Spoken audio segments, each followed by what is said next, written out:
Hi friends, welcome to Anjana Telugu channel. Friends, ఈ వీడియోలో నేను చాలా సింపుల్గా టేస్టీగా మిల్ మేకర్ రైస్ని ప్రిపేర్ చేశాను. అది ఎలా చేశానో మీతో షేర్ చేసుకుంటాను.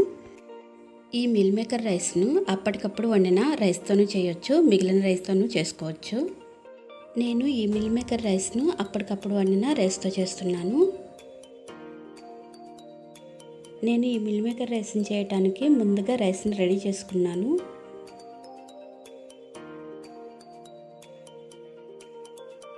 ఉల్లిపాయ, పచ్చిమిర్చి, టమాటా, క్యారెట్ను ఇలా ముక్కలుగా కట్ చేసి పెట్టుకున్నాను.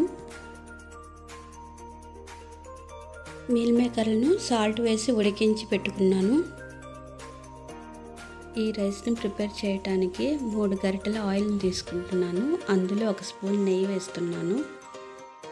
ఆయిల్ హీట్ ఎక్కిన తర్వాత చెక్క లవంగాలను వేస్తున్నాను. కావాలనుకుంటే బిర్యానీ స్పైసెస్ని యాడ్ చేయవచ్చు. తర్వాత జీడిపప్పును వేస్తున్నాను.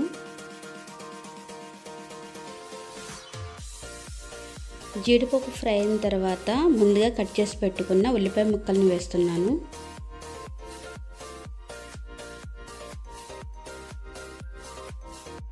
తర్వాత క్యారెట్ ముక్కలను వేస్తున్నాను.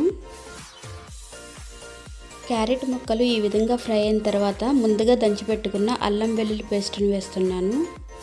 ఈ మొత్తాన్ని పచ్చివాసన పోయేంత వరకు ఆయిల్లో ఫ్రై చేస్తున్నాను.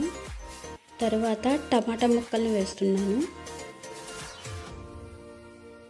టమాటా ముక్కలు ఈ విధంగా ఫ్రై అయిన తర్వాత ముందుగా కట్ చేసి పెట్టుకున్న పచ్చిమిర్చిని యాడ్ చేస్తున్నాను. తర్వాత టేస్ట్కి సరిపడా సాల్ట్ని, పసుపుని, కారంని, మసాలాను యాడ్ చేస్తున్నాను. ఈ మొత్తాన్ని ఈ మిశ్రమానికి పట్టే విధంగా మిక్స్ చేస్తున్నాను.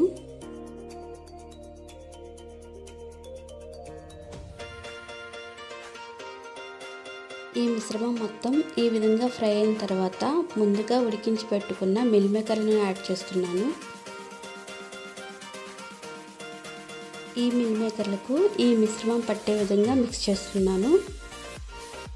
మిల్ మేకర్లు కూడా ఈ విధంగా ఫ్రై అయిన తర్వాత ముందుగా ప్రిపేర్ చేసి పెట్టుకున్న రైస్ని యాడ్ చేస్తున్నాను. రైస్ మొత్తానికి ఈ మిశ్రమం పట్టే విధంగా మిక్స్ చేశాను. రైస్ను కావాలనుకుంటే ముందుగానే ఒక గిన్నెలో వేసుకొని గడ్డలుగా లేకుండా మిక్స్ చేసుకుని తర్వాత ఈ మిశ్రమానికి యాడ్ చేయవచ్చు. రైస్ మొత్తానికి చక్కగా ఈ మిశ్రమం పట్టే విధంగా మిక్స్ చేశాను. ఇప్పుడు ఈ మిల్ మేకర్ రైస్కి నిమ్మరసంని యాడ్ చేస్తున్నాను.